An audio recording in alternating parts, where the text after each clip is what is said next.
Bonjour à tous, bienvenue sur Peer View, l'émission dédiée aux mandataires immobiliers indépendants en France. Aujourd'hui, on reçoit Ludovic Migné. Bonjour Ludo. Bonjour Michael.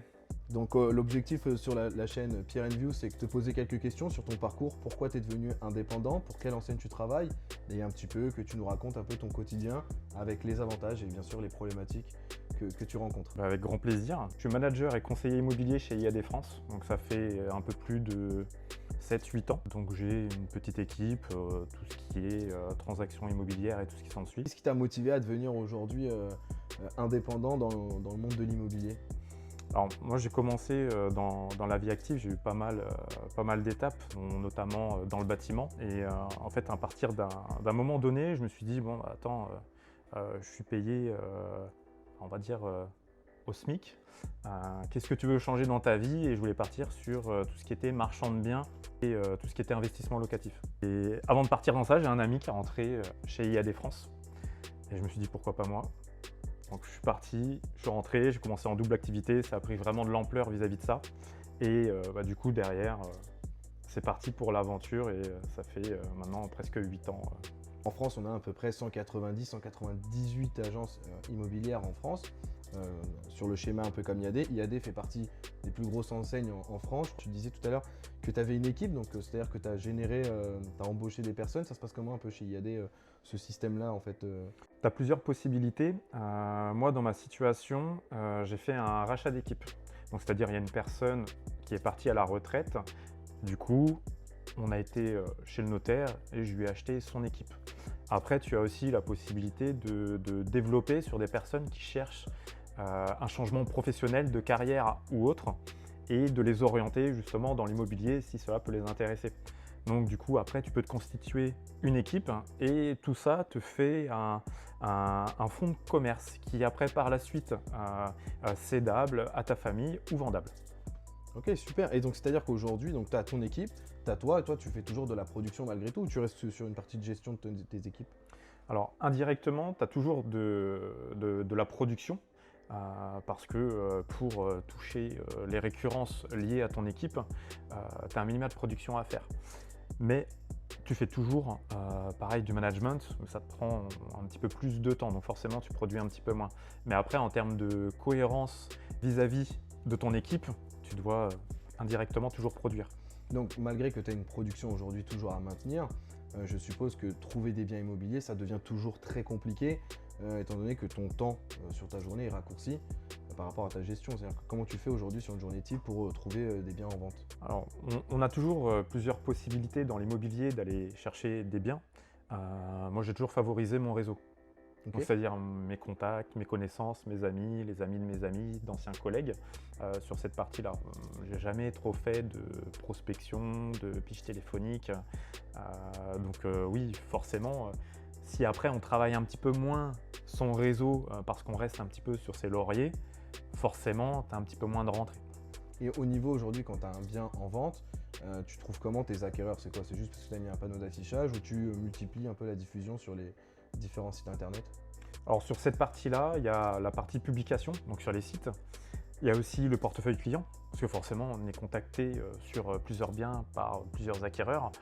Donc on peut rediriger ces acquéreurs-là sur le nouveau bien qu'on va rentrer dans ce cas-là. Et c'était déjà arrivé aujourd'hui d'avoir une liste d'acquéreurs et tu n'as pas de bien en face à leur proposer par rapport à leur recherche. Alors ça c'est possible. Ça c'est possible. Et comment tu arrives à concrétiser, si je puis dire, à passer de ton prospect à client si tu n'as pas le bien en face à la vente? Tu fais comment? Très bonne question. Non, parce qu'on a reçu plusieurs agents immobiliers qui nous disaient qu'ils allaient sur des sites Le Bon Coin, Bien Ici, et un petit peu scroller un peu toutes les typologies d'annonces, et derrière ils passaient à faire une pige un peu, on va dire, plus en B2B, où ils appellent les agents pour demander s'ils peuvent partager. Et apparemment, il y a pas mal de problématiques sur le sujet, en France notamment. Est-ce que tu rencontres ce genre de problème ou pas du tout? C'est vrai que moi j'ai toujours dit dans l'immobilier, le principal c'est d'avoir du mandat. Et forcément après tu en as qui traitent plus ou moins les acquéreurs. Mais dans le cas où j'ai des acquéreurs qui sont intéressés par un bien, je me suis déjà vu dans la situation où un de mes confrères ne voulait pas faire de partage avec moi et avec nous, avec mes clients. Donc du coup, j'ai accompagné quand même mes clients sans dire que j'étais conseiller immobilier, juste pour leur apporter mon expertise et les conseiller sur certains points, mais sans partage. Quand tu dis confrères, on est plus sur des confrères indépendants comme toi ou plus des agences un peu vitrines comme on peut avoir partout en France? En tant que mandataire, c'est vrai il y a toujours eu un petit peu vis-à-vis des agences traditionnelles des petits différends. Mais dans les deux cas, ça peut arriver, mais plus avec les agences traditionnelles. Une fois, on a eu des agents immobiliers qui nous ont parlé de l'AMEPI, qui était une association qui permettait de partager un petit peu les mandats exclusifs, mais qu'en agence traditionnelle. Et vous n'avez pas du tout accès à ce genre d'outils. Du tout. Et c'est-à-dire qu'aujourd'hui, j'ai l'impression que c'est une vraie problématique en France où vous avez des acquéreurs, vous n'avez pas le bien en vente, votre réseau ne l'a pas non plus, vous rentrez en fait dans une spirale, un peu le chat qui se mord la queue, vous n'avez pas trop de solutions. Et aujourd'hui, est-ce que c'est une vraie problématique toi dans ton quotidien pour tes acquéreurs ou pas plus que ça? Parce que tu dis au pire, je perds de la com comme tu disais tout à l'heure, mais l'opération, le but c'est la satisfaction de mes clients. Alors je pense qu'il y a quand même beaucoup de professionnels qui ne se rendent pas compte, c'est que l'objectif dans l'immobilier et en tant que conseiller immobilier, donc du coup on a nos clients vendeurs mais aussi les acheteurs. Pour les cerner le plus rapidement possible, il faut un bien, il faut autre chose. Donc des fois il vaut mieux prendre une demi-commission que de se dire je vais tenter de vendre tout seul mais au final sans vendre. Parce que oui, l'acquéreur est volatile, mais n'empêche, si on veut faire une transaction relativement rapide, c'est là où le partage est quand même très important, que ce soit entre mandataires ou agences traditionnelles. Ouais, parce que vous, vos commissions, elles sont touchées, si je me rappelle bien, 3 mois après la première visite. C'est à l'acte authentique que vous touchez vos premières commissions.